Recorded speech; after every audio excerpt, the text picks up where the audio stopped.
Hey everybody, and welcome. So I guess this is going to be the very first episode of Q&A. Lately, I've been getting a lot of questions on photography and technical stuff, as well as business on my YouTube videos. People have been writing in to my website and my blog with different questions. All fine and good. I don't mind that. It's just I hate writing emails, so instead of typing anything else, I decided to just make a video. It's a lot easier for me. So I guess this is episode 1, and if you have questions about photography or business or whatever, just drop the questions below, and I can look through the comments and decide which ones I want to reply to, and then I can just make a video like this. And who knows, maybe this will be an ongoing weekly thing. If there's a lot of volume of questions, perhaps I'll convert this to a live video on social media where you guys can attend and just ask me live, and I can just answer things on the fly. So the first question is from Eric of 6of6photography.com.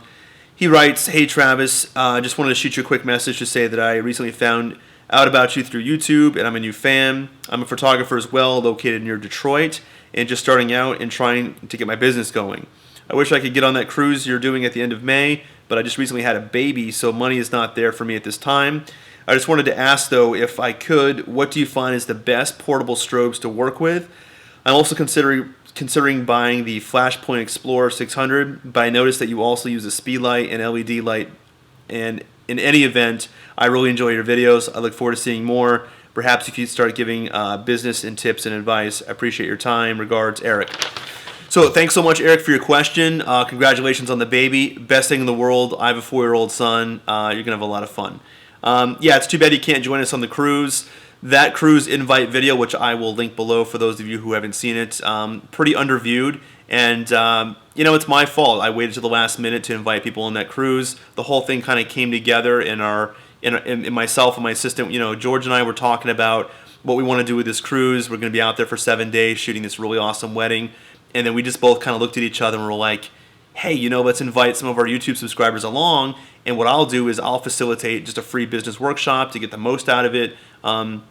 I'll be honest with you, I am not a guy that can just sit around a pool deck and just relax for 6 days or whatever it is, And so, yeah, I like to stay busy, and I figured it would be a really cool and fun opportunity for you guys. And I knew that a lot of people wouldn't be able to go on the cruise because it's expensive, and people would have to really make an effort to go and to be there. So in my mind, I thought, well, the people that are willing to go through that and pay the money, fly here to Miami, go on the cruise, then those are people that I'm going to really be willing to give my time to for free and sort of befriend these people and help them with their business, get one-on-one time with me, and I just thought it would be a really cool idea. But I certainly didn't give it enough notice, so hopefully I'll do it again next year, and it'll be a bigger success. In terms of your question, I don't believe that there is a best lighting solution at all across the board.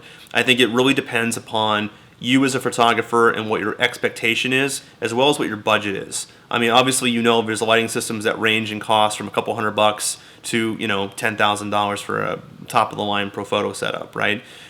So with you, I would say if you're starting out, get the system that's not going to break the bank. When I started my business, I can relate with where you're coming from. I started off with Alien B lights. I think it was the 800. And then I got the 1600, and I had 4 of those. I still use them today in my photo booth that I use at different events and in weddings. They're great lights. They're indestructible. And for me, that was amazing. I think now they have the Einstein, which is great too, and that has a much wider power range.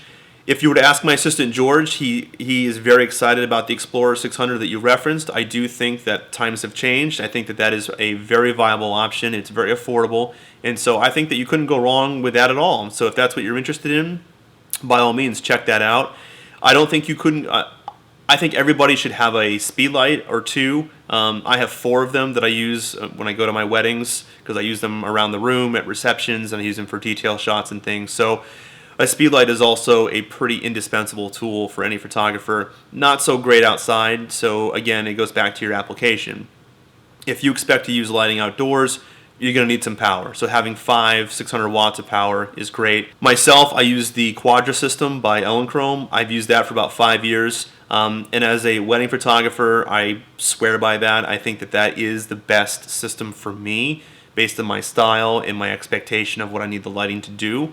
So I really love that a lot.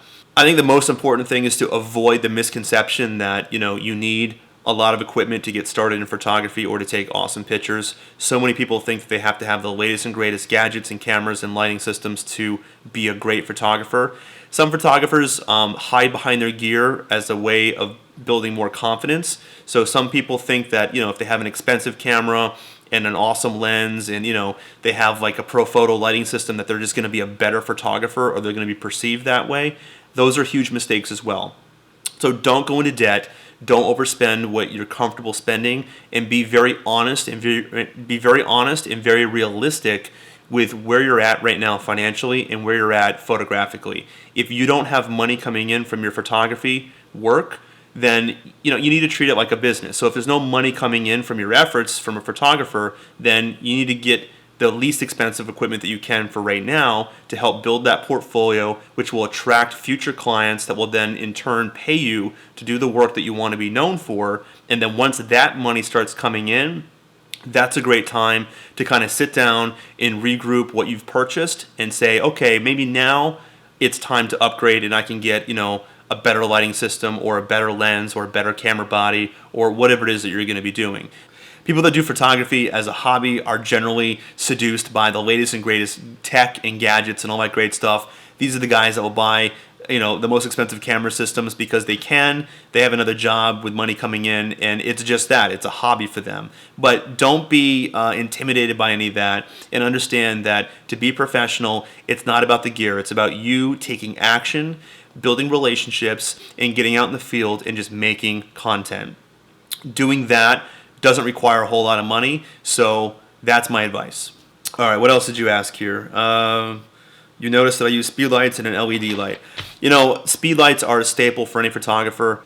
To be honest, I don't think that I have a lot of videos where I show speed lights or an LED light. I do use them. Right now, I'm being lit, by the way, by the ice lights, the Jerry Gionis ice lights. Don't use them at weddings anymore. I bought them thinking that I would use them all the time, and now I don't. They're great, they're soft, they're awesome for stuff like this, but I don't use them on the wedding day. They just don't throw the light far enough to get the compositions that I want. Because they're so soft, they don't really rake the light across the details to create the texture and dimension and mood that I'm after. So I use speed lights a lot. So there you go, a little bit of business advice, and hopefully I answered your question as well. So I've been recovering from a cold since Friday, and my voice is just shot. I've got 2 weddings this weekend, one tomorrow and one Saturday. So I'm going to wrap this up. Thank you guys so much, and we'll see you next time.